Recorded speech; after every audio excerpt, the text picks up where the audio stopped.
Assalamualaikum warahmatullahi wabarakatuh. Bismillahirrahmanirrahim.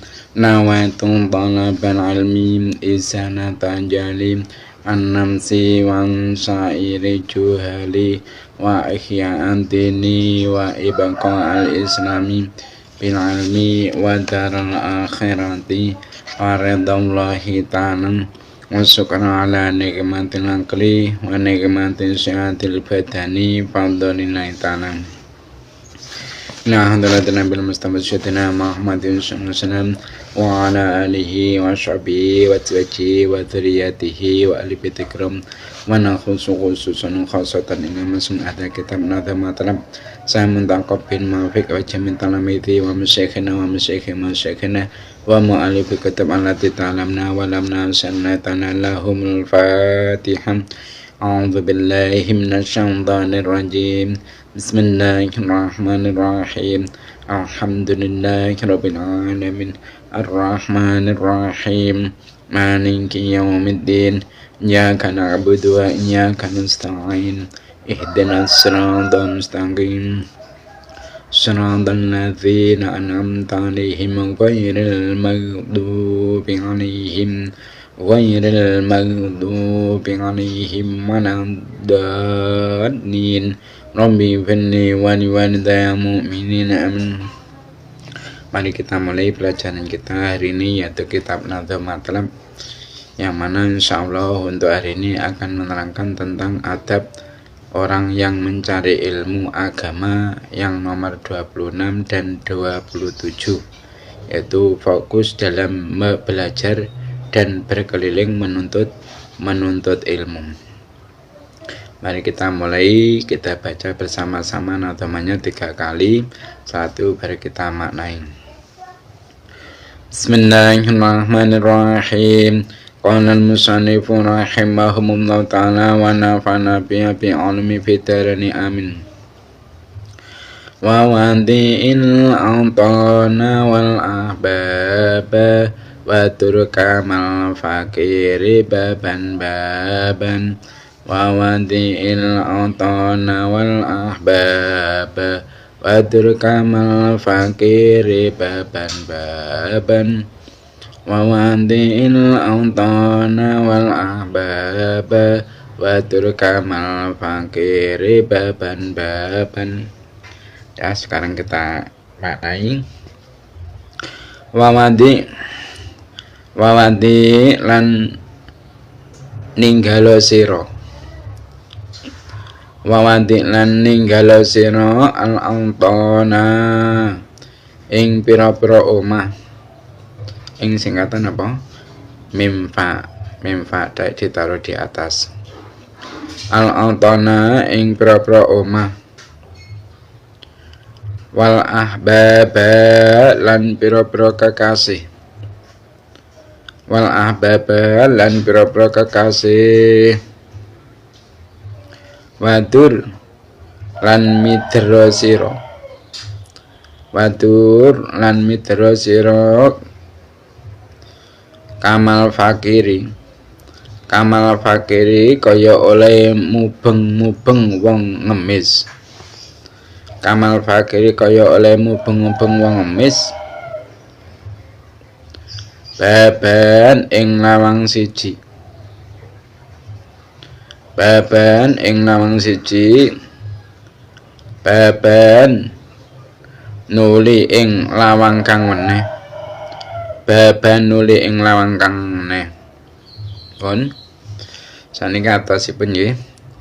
Artosipun lan kedah mboten tansah emut kawontenan griya lan para sanak kekasihipun. Mangsul kedah mider-mider pados simul dhateng para guru. Kados mider-mideripun tiyang fakir andhatengi sedingah griya pelu ngemis. Jadi Kiai Nazim, yaitu saya Muntakhab bin Mafiq, beliau menerangkan adab belajar ilmu agama yang nomor 26 dan nomor 27 dengan perkataan beliau wawadil autana wal ababa batu kamal fakiri baban-baban. Jadi tinggalkanlah rumah-rumah dan para kekasih. Berkelilinglah seperti hanya pengemis dari satu pintu ke pintu yang lainnya. Jadi adab santri atau pelajar yang nomor 26 yaitu santri atau pelajar itu jangan selalu memikirkan keberadaan rumahnya atau memikirkan teman-temannya ataupun kekasihnya. Itu adab yang nomor 26. Nah, adab santri atau pelajar yang nomor 27, santri atau pelajar itu hendaknya berkeliling dalam menuntut ilmu, yaitu kepada para ustadz atau guru atau kepada teman yang sudah paham, sebagaimana yaitu berkelilingnya orang yang mengemis. Tiap-tiap pintu itu dihampiri oleh pengemis tersebut tanpa ada malu dan rasa sungkan. Nah, ini berkenaan dengan penggambaraan dalam menuntut ilmu. Jadi mengembara untuk menuntut ilmu itu adalah sebuah keharusan bagi orang yang bercita-cita menjadi alim.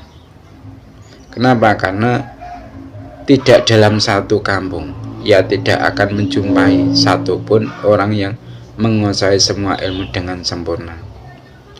Mungkin ia itu dapat menjumpai orang yang ahli fikih namun tidak mendalami ilmu tasawuf, atau mungkin ia itu menemukan orang yang sangat mendalami ilmu tasawuf namun tidak mahir dalam ilmu alat. Atau mungkin ia itu dapat menemukan orang yang sangat ahli ilmu alat dan ilmu fikih tapi tidak begitu paham dengan ilmu hadis dan begitu seterusnya. Nah, pada masa ini hampir tidak ada ulama yang menguasai semua disiplin ilmu dengan mendalam. Kenapa? Karena kecerdasan manusia pada masa sekarang itu sangat terbatas. Nah, sehingga untuk dapat menjadi alim dengan mendalami beberapa ilmu sekaligus, seseorang itu harus mengembara, harus keluar dari rumahnya untuk mendatangi para ahlinya ilmu tersebut. Dan ilmu yang akan didapatkan dari mereka itu semua akan saling melengkapi satu sama lain. Nah, para ulama dahulu hampir bisa dipastikan melakukan pengembaraan dalam masa belajarnya. Nah, dalam manaqib beliau-beliau kita itu akan menjumpai atau akan menemukan data perjalanan yang sangat panjang. Nah, dalam kitab suci Al-Quran, anjuran untuk menjamah muka bumi dengan safari ilmu itu disebutkan sebanyak 14 kali. Nah, Allah itu menantang umat manusia untuk belajar melihat sunatullah di alam semesta ini dalam setiap perjalanan mereka. Allah di dalam Al-Quran berfirman, qul siru fil ardi fanzuru kaifa badal khalqa tsumma Allahu yunsi'un nas'atal akhirata innallaha ala kulli syai'in qadir. Jadi firman-Nya Allah di dalam Al-Quran tersebut, yaitu tepatnya di surat Al-Ankabut ayat 20, artinya berjalanlah di muka bumi dan maka perhatikanlah bagaimana Allah itu menciptakan manusia dari permulaannya. Nah, kemudian Allah menjadikan sekali lagi sesungguhnya Allah Maha Kuasa dan atas segala sesuatu. Nah, ini ada cerita. Semoga cerita ini nanti dapat memberi kesemangatan kita di dalam menuntut ilmu, di dalam kita keluar dari rumah untuk menuntut ilmu agama. Ini kisah safari ilmu Imam Syafi'i.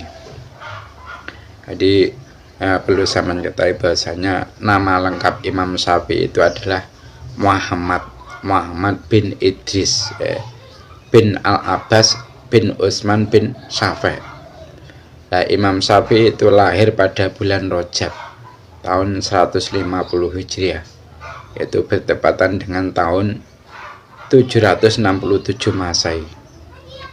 Nah, Imam Syafi'i itu lahir dari seorang ibu yang bernama yaitu Fatimah Al-Adhi. Nah, ayah Imam Syafi'i itu adalah seorang fakir yang berasal dari tanah Hijaz, yang kemudian yaitu hijrah menuju tanah Syam dan akhirnya bermukim di Gaza, Palestina. Nah, beliau ayah Imam Syafi'i tadi yaitu siapa? Idris itu meninggal dunia belum lama setelah Imam Syafi'i itu dilahirkan. Nah, kisah masih kecil Imam Syafi'i diajak oleh ibunya, yaitu Imam Syafi'i ketika masih kecil itu diajak oleh ibunya kembali ke kampung halaman ayahnya, yaitu di Makkah Al-Mukarramah. Nah, di kota suci inilah akhirnya Imam Syafi'i itu tumbuh dewasa. Nah, setelah beliau itu berkembang dewasa, ibunya yaitu Fatimah Al-Adhi mengirimkan anak sematawayangnya itu ke masjid. Tujuannya apa? Yaitu untuk mengikuti halaqah belajar. Dan disinilah perjalanan panjangnya Imam Syafi'i itu dimulai. Nah, Syafi'i muda itu dikirim oleh ibunya itu dengan tanpa bekal sedikit pun, apalagi untuk memberi sekedar hadiah pada para mu'alimnya atau guru-guru yang mengajarnya. Nah, akibatnya beliau Imam Syafi'i itu tidak diperhatikan oleh para pengajarnya di sana. Bahkan para guru-gurunya itu mereka semua tak acuh kepada Imam Syafi'i. Nah, sikap dari para pengajar yang sedemikian rupa itu ternyata mendorong Imam Syafi'i sebisa mungkin untuk mendekatkan jaraknya dengan para pengajarnya agar dapat mendengar ulasan yang jelas. Nah, Imam Syafi'i itu juga berusaha sekuat tenaga untuk langsung menghafalkan semua yang disampaikan oleh guru-gurunya. Kenapa? Karena ia sendiri Imam Syafi'i itu tidak memiliki kertas, tidak memiliki buku untuk mencatat keterangan-keterangan dari guru-gurunya. Nah, subhanallah, secara bertahap daya ingat Imam Syafi'i itu meningkat sampai pada level yang sangat mengagumkan, sangat menakjubkan. Nah, ketika mu'alim atau gurunya Imam Syafi'i itu undur diri dari majelisnya, maka Imam Syafi'i itu mengajari teman-temannya yang belum paham apa yang diajarkan oleh mu'alimnya atau sang gurunya tadi.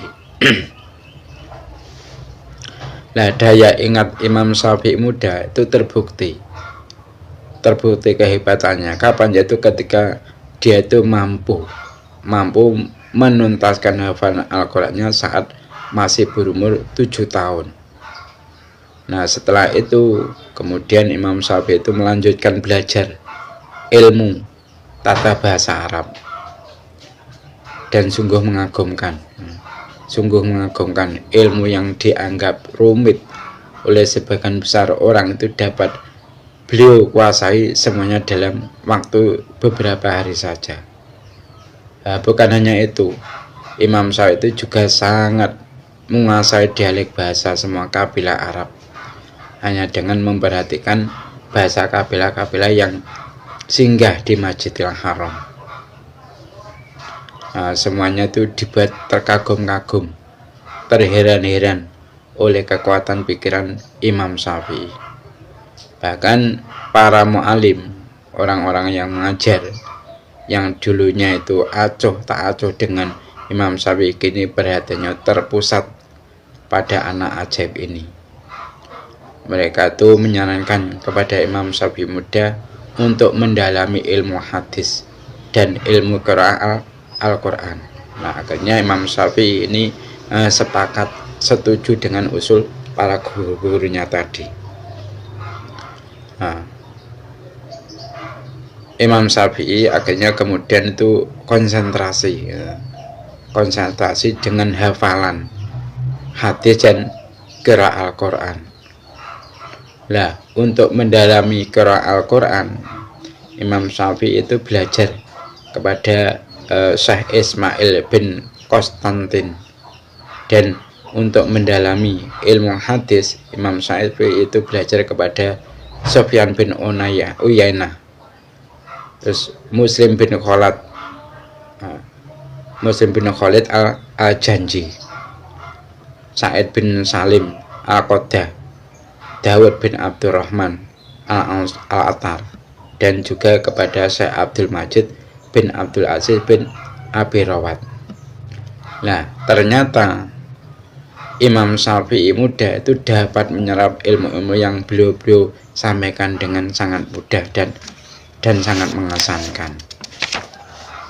Nah, merasa belum puas dengan ilmu yang ditegutnya di kota Mekah, Imam Syafi'i itu bertekad untuk mengembara mencari mata air ilmu yang lebih deras lagi. Lah, tujuan pertama Imam Syafi'i yaitu adalah kota Madinah. Nah, di kota suci kedua umat Islam inilah akhirnya Imam Syafi'i itu berguru kepada Imam Malik bin Anas, yaitu seorang pakar fikih, pendiri mazhab Maliki. Nah, dari ulama sepuh inilah akhirnya Imam Syafi'i itu memperdalam ilmu hadis-hadis dalam kitab Muwatta, yaitu karya Imam Malik itu sendiri. Dan Imam Syafi'i itu mampu menghafalkannya, maksudnya menghafalkan kitab Muwatta itu seluruhnya, serta memahami kandungannya serta mendalam di saat umurnya itu masih menginjak 10 tahun. Nah, karena peristiwa prestasi yang luar biasa ini di usia yang sangat belia, Imam Syafi'i itu mendapatkan kedudukan yang sangat istimewa di sisi Imam Malik. Bahkan pernah Imam Syafi'i itu dipaksa oleh Imam Malik untuk menggantikan beliau membacakan kitab Muwatta pada para pelajar. Nah, kalau bukan karena keyakinan guru yang sangat besar, hal ini kan jelas tidak akan terjadi. Nah, akhirnya dengan berat hati dan terpaksa Imam Syafi'i itu menuruti kehendak gurunya. Nah, aktivitas seperti ini itu menggantikan gurunya ini, beliau jalan itu dengan sabar selama 8 bulan lamanya. Nah, di kota Nabawi, yaitu di kota Madinah, ini Imam Syafi'i muda itu tidak hanya menimba ilmu pada Imam Malik saja, tapi beliau juga menimba ilmu pada Syekh Ibrahim bin Sa'ad al-Ansari, Abdul Aziz bin Muhammad ad-Darawardi, Ibrahim bin Yahya al-Usami, Muhammad bin Sa'ad bin Abi Udaik, dan Abdullah bin Nafi' as-Soh. Lah, merasa sudah cukup beliau menimba ilmu di Madinah, beliau itu ingin mencari sumber yang lainnya. Beliau itu akhirnya melanjutkan perjalanannya lagi, yaitu ke Irak, yang mana saat itu Irak itu adalah merupakan pusat peradaban Islam. Akhirnya beliau itu berangkat bersama kafilah dari Irak yang akan kembali ke kampung halamannya, yaitu seusai menunaikan ibadah haji. Nah, kafilah tersebut itu mengarungi jalan yang terjal selama 24 hari perjalanan. Nah, setelah sampai di wilayah Irak, yaitu tepatnya di kota Baghdad, Imam Syafi'i itu berkunjung kepada Syekh Imam Muhammad bin Al-Hasan dan Qadhi Abu Yusuf. Nah, keduanya ini yaitu Imam Muhammad bin Al-Hasan dan Qadhi Abu Yusuf ini merupakan murid dari Imam Abu Hanifah yang paling berjasa dalam mengembangkan mazhab Hanafi di Baghdad. Nah, dalam pertemuan mereka itu akhirnya terjadi percakapan dan kajian ilmiah yang sangat panjang dan seru. Nah, selama di Baghdad, selama Imam Syafi'i itu berada di Baghdad, beliau itu mengefektifkan waktunya untuk berguru kepada banyak sekali ulama. Kenapa? Karena pada masa itu Baghdad itu adalah pusat peradaban Islam yang dikunjungi oleh para ulama dari seluruh dunia. Nah, di antara sederetan ulama yang beliau jadikan guru di Baghdad itu adalah Imam Waqi' bin Al-Jarrah Al-Kufi dan juga Abu Usama Al-Hamad Al-Kufi dan juga Ismail bin Aliyah Al-Basri dan Abdul Wahab bin Abdul Majid Al-Basri. Nah, setelah mukim di kota 1001 malam dalam waktu relatif lama, akhirnya Imam Syafi'i itu melanjutkan perjalanannya lagi, yaitu ke arah timur menyusuri gurun pasir Gesang menuju negara-negara di wilayah Persia yang saat ini terkenal dengan nama negara Iran. Nah, perjalanannya Imam Syafi'i itu dimulai dengan menyusuri kota-kota di wilayah timur Irak dan terus berlanjut sampai ke memasuki wilayah Persia sebelah barat. Nah, Imam Syafi'i itu singgah di kota Anatolia, yaitu kemudian setelah itu baru beliau berangkat menuju Haran, kota Haran, dan menetap di sana yaitu beberapa lama. Nah, kemudian Imam Syafi'i berbelok kembali yaitu ke arah barat melintasi sungai Furat dan beberapa kota di daerah Suriah, dan akhirnya Imam Syafi'i itu menancapkan tongkat perjalanannya di kota Ramah, Palestina. Nah, Imam Syafi'i itu setiap kali singgah di sebuah kota itu selalu menemui ulama yang ada di kota tersebut. Tujuannya itu apa? Yaitu untuk berguru dan melakukan perbandingan dengannya. Nah, dalam setiap diskusi Imam Syafi'i itu selalu berusaha menyerap ilmu dari mereka, sehingga dari perjalanan ini beliau itu mendapatkan ilmu yang sangat luas dan dalam. Nah, tekad kuat yang mendorong Imam Syafi'i dalam perjalanan itu memang menakjubkan. Tapi yang lebih menakjubkan lagi adalah semua daftar panjang perjalanan tersebut itu beliau lakukan saat beliau itu belum genap berusia 20 tahun. Nah, saat itu beliau masih berusia belasan tahun, jadi masih sangat muda sekali. Nah, ketika berada di Ramlah, Imam Syafi'i itu merasakan kerinduan pada Imam Malik, yaitu sang maha guru yang paling istimewa. Nah, mungkin Imam Malik juga merasakan hal yang sama, yaitu merasa rindu kepada Imam Syafi'i. Nah, akhirnya rasa rindu tersebut itu membuat beliau itu memutar haluan perjalanan, yaitu ke arah selatan menuju kota Nabawi. Nah, Imam Syafi'i itu menempuh perjalanan antara Palestina dan Madinah itu selama 27 hari hingga akhirnya sampai beliau itu di kota Madinah tepat pada waktu asar. Nah, sesampainya di sana, Imam Syafi'i itu segera menuju Masjid Nabawi. Dan di sana, di Masjid Nabawi itu, Imam Syafi'i melihat sebuah kursi besi yang di sampingnya itu tersusun sekitar 400 kitab. Nah, sesaat kemudian Imam Malik, gurunya Imam Syafi'i dulu itu datang dan menempati kursi tersebut. Nah, setelah menyampaikan keterangan yang panjang, Imam Malik itu melemparkan beberapa pertanyaan pada para muridnya. Namun tidak ada satupun di antara murid-muridnya itu yang dapat menjawab pertanyaan beliau. Nah, hati Imam Syafi'i itu ketika melihat fenomena yang seperti itu, beliau itu merasa sesak.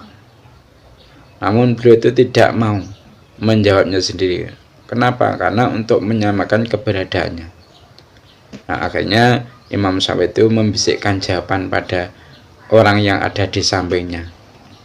Nah, kemudian orang tersebut yang dibisikkan tadi itu berdiri dan menjawab semua pertanyaan Imam Malik dengan menakjubkan. Nah, Imam Malik akhirnya heran dengan jawaban orang tersebut yang demikian lengkap. Akhirnya Imam Malik itu bertanya pada orang tersebut, dari mana kamu memperoleh ilmu tersebut? Maka dengan jujur orang tersebut itu menjawab bahasanya ia itu mendapatkan ilmu tersebut dari pemuda yang duduk di sampingnya. Nah, Imam Malik kemudian memanggil pemuda yang dimaksud tadi. Nah, ternyata pemuda yang dimaksud itu tidak lain adalah Syafi'i, murid kesayangannya. Akhirnya Imam Malik itu langsung merangkul dan memeluk Imam Syafi'i dengan erat, sebagai bukti akan kerinduan beliau. Beliau kemudian turun dari kursi dan menyuruh Syafi'i untuk menyelesaikan bab yang beliau kaji pada waktu itu. Nah, Imam Syafi'i itu menetap di Madinah, yaitu menemani gurunya itu selama 4 tahun lebih beberapa bulan sampai Imam Malik itu wafat. Nah, setelah gurunya itu pulang di sisi Allah, Imam Syafi'i akhirnya melanjutkan perjalanannya lagi, yaitu ke arah tenggara, yaitu menuju negara Yaman. Nah, Imam Syafi'i itu ke negara Yaman itu diajak oleh salah seorang penguasa setempat yang melayat Imam Malik. Nah, sesampainya di kota Son'a, Imam Syafi'i itu menemui Mitrab bin Mazin, Hisam bin Yusuf, Amar bin Abi Salamah, yaitu seorang qadhi kota Son'a, murid Imam Auzi, dan Yahya bin Hasan, murid Imam Lais bin Sa'ad. Lalu Imam Syafi'i akhirnya berguru pada mereka semuanya. Nah, disinilah beliau itu mendalami ilmu firasat. Nah, tatkala beliau yaitu Imam Syafi'i itu memperoleh kedudukan di sisi penguasa karena ilmunya yang tinggi, beliau itu mendapatkan fitnah dari orang-orang yang iri dengan beliau. Yaitu beliau dituduh sebagai salah satu pemimpin tentara Alawiyin.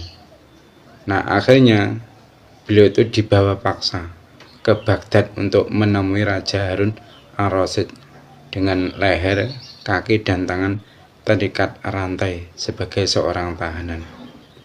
Nah, beliau Imam Syafi'i itu tidak sendirian. Jadi ada beberapa orang yang senasib dengan beliau juga diseret ke hadapan Khalifah Harun Ar-Rasyid. Nah, inilah perjalanan Imam Syafi'i ke Baghdad untuk yang kedua kalinya, namun dengan kisah yang berbeda. Nah, setelah sampai di Baghdad, para tahanan itu dihadapkan paksa kepada Khalifah Harun Ar-Rasyid, dan setelah disidang satu persatu, kepala mereka itu dipenggal oleh algojo kerajaan.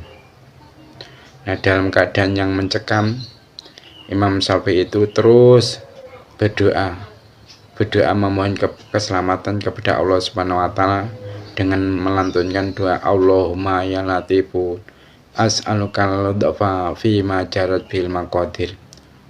Duhai Tuhan yang Maha Asih, lembut, ramah, diriku minta pada Tuhan kelembutan Tuhan akan takdir yang terjadi. Nah, ketika sudah sampai giliran beliau untuk menghadap Khalifah Harun ar-Rasyid, Imam Syafi'i itu melangkahkan kakinya dengan penuh tawakal, pasrah kepada Allah. Dan setelah sampai di hadapan Khalifah Harun ar-Rasyid, beliau itu langsung mengucapkan salam pada Khalifah Harun ar-Rasyid dengan sigat salam yang ia rubah, yaitu Assalamualaikum ya Amiral Mukminin wa barakatuh. Nah, dalam salamnya Imam Syafi'i tersebut itu beliau tidak mengucapkan kata warahmatullahi. Nah, Khalifah Harun ar-Rasyid itu adalah orang yang berilmu tinggi, sehingga Raja Harun ar-Rasyid ini mengerti kewajiban menjawab salam. Akhirnya Khalifah Harun ar-Rasyid itu dengan terpaksa menjawab salamnya Imam Syafi'i dengan mengatakan waalaikumsalam warahmatullahi wabarakatuh. Kamu itu mengucapkan salam tidak sesuai dengan sunnah yang semestinya. Nah, aku menjawab salam itu tidak karena apa, tapi karena itu adalah kewajibanku untuk menjawab salam. Aneh, kamu itu berani sekali berbicara di hadapanku tanpa seizinku. Akhirnya Imam Syafi'i berkata kepada Khalifah Harun ar-Rasyid, Paduka, dalam Al-Quran Allah berfirman, wa'adallahu alladhina amanu minkum wa amilus solihati la istakhlifannahum fil ardi kama istakhlafal ladzina min qablihim wa la yumakkinanna lahum dinahumul ladzi irtada lahum wa la yubaddilannahum min ba'di khaufihim amna. Allah itu telah menetapkan kekuasaan Paduka di bumi ini, dan Ia itu juga telah menjadikanku aman ketika Paduka menjawab salamku dengan kata walaika rahmatullahi. Kenapa? Karena rahmat Allah itu telah menyertaiku. Nah, jawaban Imam Syafi'i itu dapat dipahami oleh Khalifah Harun ar-Rasyid, dan akhirnya memaksa Khalifah Harun ar-Rasyid untuk menangguhkan hukumannya. Lantas Khalifah Harun ar-Rasyid ini bertanya kepada Imam Syafi'i,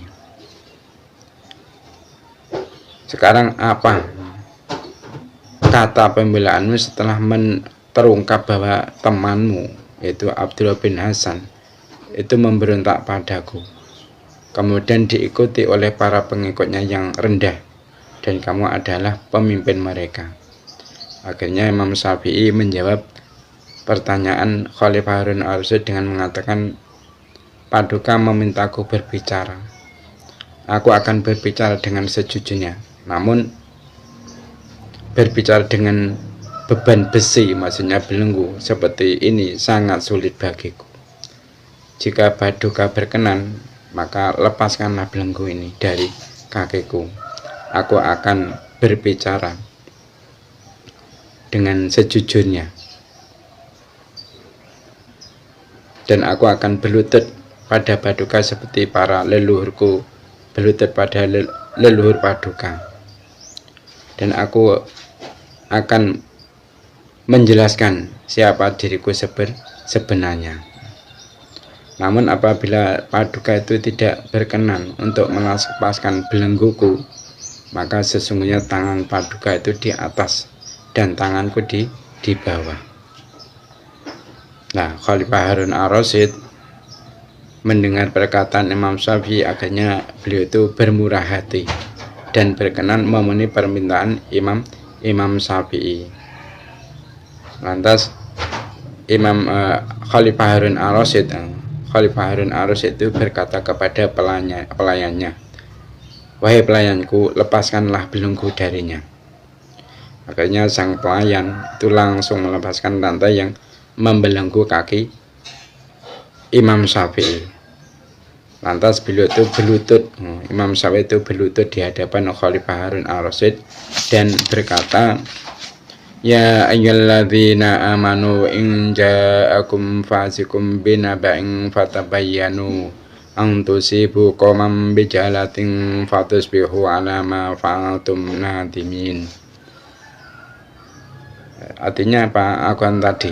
Ayat-ayat akan tadi. Artinya, hai orang-orang yang beriman, jika datang kepadamu orang fasik membawa suatu berita, maka periksalah dengan teliti, agar kamu itu tidak menimpakan sesuatu musibah kepada suatu kaum tanpa mengetahui keadaannya yang menyebabkan kamu menyesal atas perbuatanmu itu. Nah, akhirnya Imam Syafi'i setelah membaca ayat tersebut, beliau mengatakan, "Saya itu hanyalah korban orang yang menyampaikan informasi pada Paduka berkata dusta. Saya itu memiliki hak untuk hidup atas nama Islam serta jaminan nasab keturunan. Dan Paduka itu adalah orang yang paling patut mengenakan budi baik dari Kitabullah. Karena apa? Karena Tuhan itu adalah keturunan paman Rasulullah SAW yang telah membela dan mempertahankan agamanya." Nah, mendengar jawaban Imam Syafi'i, beliau Harun Ar-Rasyid itu berubah menjadi bersinar, ramah, kemudian berkata kepada Imam Syafi'i, "Ya udah, ketakutanmu akan hilang. Saya akan memenuhi semua hak kekerabatanmu dan juga ilmu pengetahuanmu." Nah, Khalifah Harun Ar-Rasyid itu mempersilahkan Imam Syafi'i untuk duduk. Lantas Khalifah Harun Ar-Rasyid itu bertanya lagi kepada Imam Syafi'i, "Wahai Syafi'i, aku ingin tahu bagaimana ilmu pengetahuanmu. Bagaimana jika kita mulai dengan Kitabullah ini?" Nah, memulai dengan Kitabullah ini termasuk yang paling utama untuk didahulukan. Akhirnya Imam Syafi'i menjawab, "Paduka bertanya dari Kitabullah yang mana? Nah, sesungguhnya Allah telah menurunkan kitab suci yang banyak ke dunia ini." Akhirnya Khalifah Harun Ar-Rasyid menjawab pertanyaan Imam Syafi'i, "Bagus, aku akan bertanya tentang kitab yang diturunkan pada kemenakanku, kakekku, Nabi Muhammad SAW." Akhirnya Imam Syafi'i menjawab, "Sesungguhnya ilmu yang terkandung dalam Al-Quran itu sangat banyak. Nah, apakah Anda itu menanyakan yang muhkam atau yang mutasabih? Yang dahulu atau yang akhir? Yang nasakh atau yang mansuh?" Jadi Imam Syafi'i itu beliau masih menawarkan pertanyaan kepada Khalifah Harun Ar-Rasyid. Nah, akhirnya Imam Syafi'i itu menjelaskan ilmu yang terkandung dalam kitab suci Al-Quran dengan keterangan yang membuat hati Khalifah Harun Ar-Rasyid itu yang sangat terkena jenius, dan semua orang yang ada di ruangan itu berdecak kagum kepada Imam Syafi'i. Nah, mereka semua itu tercengang dengan kedalaman ilmu yang dimiliki oleh Imam Syafi'i. Nah, Khalifah Harun Ar-Rasyid itu terus mengajukan pertanyaan-pertanyaan dari berbagai macam ilmu pengetahuan, mulai dari astronomi, ilmu kedokteran, sampai ilmu firasat. Nah, semua pertanyaan tersebut itu dapat dijawab oleh Imam Syafi'i dengan jawaban yang sangat memuaskan. Nah, terakhir sang Khalifah Harun al-Rasyid ini meminta nasihat dari Imam Syafi'i. Akhirnya dengan senang hati Imam Syafi'i itu memberinya nasihat. Nasihat yang beliau sampaikan itu sangat dalam dan mampu menggentarkan jiwa hingga membuat Khalifah Harun al-Rasyid itu menangis terseduh-seduh. Nah, sebenarnya para pejabat kerajaan yang ada di ruangan itu marah sekali atas tindakan Imam Syafi'i. Namun beliau itu acuh. Imam Syafi'i itu tak menghiraukan akan kemarahan pejabat-pejabat yang ada di situ. Imam Syafi'i tetap menyampaikan nasihatnya kepada Khalifah Harun al-Rasyid. Nah, setelah keluar dari istana kerajaan, Imam Syafi'i itu lantas mengunjungi yaitu Imam Abu Yusuf dan Imam Muhammad bin Al-Hasan dan berdialog dengan mereka berdua. Nah, dari Baghdad Imam Syafi'i itu berjalan menuju kota Mekah, kembali ke kampung halamannya. Nah, setelah lebih dari 20 tahun meninggalkannya, akhirnya Imam Syafi'i kembali lagi ke kampung halamannya. Nah, beliau sampai di kota suci ini yaitu pada tahun 180 Hijriah. Jadi Imam Syafi'i itu sampai lagi ke tanah suci Mekah tahun 180 Hijriah. Nah, di sini Imam Syafi'i itu mengajar dan menyebarkan madhabnya pada rombongan haji yang datang. Nah, setelah menetap di kota suci Mekah ini selama 17 tahun, ternyata Imam Syafi'i itu masih mempunyai rencana. Beliau itu masih mempunyai rencana, yaitu sebuah perjalanan lagi untuk yang ketiga kalinya. Imam Syafi'i itu berangkat lagi ke Baghdad dan menetap di kota 1001 malam itu selama 1 tahun. Nah, dalam waktu yang singkat tersebut Imam Syafi'i itu memaksimalkan kesempatannya untuk berkhidmah pada ilmu. Nah, setelah 1 tahun di Baghdad, Imam Syafi'i meneruskan perjalanannya lagi, yaitu menuju Mesir bersamaan dengan rombongan Al-Abbas bin Musa yang baru saja diangkat sebagai gubernur Mesir oleh Khalifah Al-Ma'mun. Nah, kali ini perjalanan Imam Syafi'i itu menuju arah barat. Nah, keberangkatan beliau itu diantarkan oleh ribuan penduduk Baghdad dengan lambaian tangan dan linangan air mata. Nah, akhirnya rombongan Imam Syafi'i ini sampai di Mesir, tepatnya yaitu pada tanggal 27 Syawal tahun 194 Hijriah. Nah, setibanya di sana Imam Syafi'i itu mendapatkan sambutan yang luar biasa dari penduduk setempat. Beliau itu akhirnya menancapkan benderanya, yaitu di bumi Mesir selama 5 tahun 9 bulan. Nah, Imam Syafi'i itu membesarkan madhab barunya, yaitu di sini dalam tempo yang relatif singkat. Kenapa? Karena pada tanggal 29 Rajab tahun 204 Hijriah Imam Syafi'i berpulang di sisi Allah. Maksudnya apa? Meninggal dunia. Semoga Allah merahmati beliau dan semoga kita semua dijadikan orang-orang yang bisa meniru perilaku beliau. Mungkin itu saja yang dapat saya sampaikan untuk pertemuan hari ini. Ada kurang lebihnya mohon maaf. Mari kita tutup majelis ini dengan membaca doa kafatul majelis. Subhanakallahumma wa bihamdika asyhadu an la ilaha illa anta astaghfiruka wa atubu ilaik. Wassalamualaikum warahmatullahi wabarakatuh.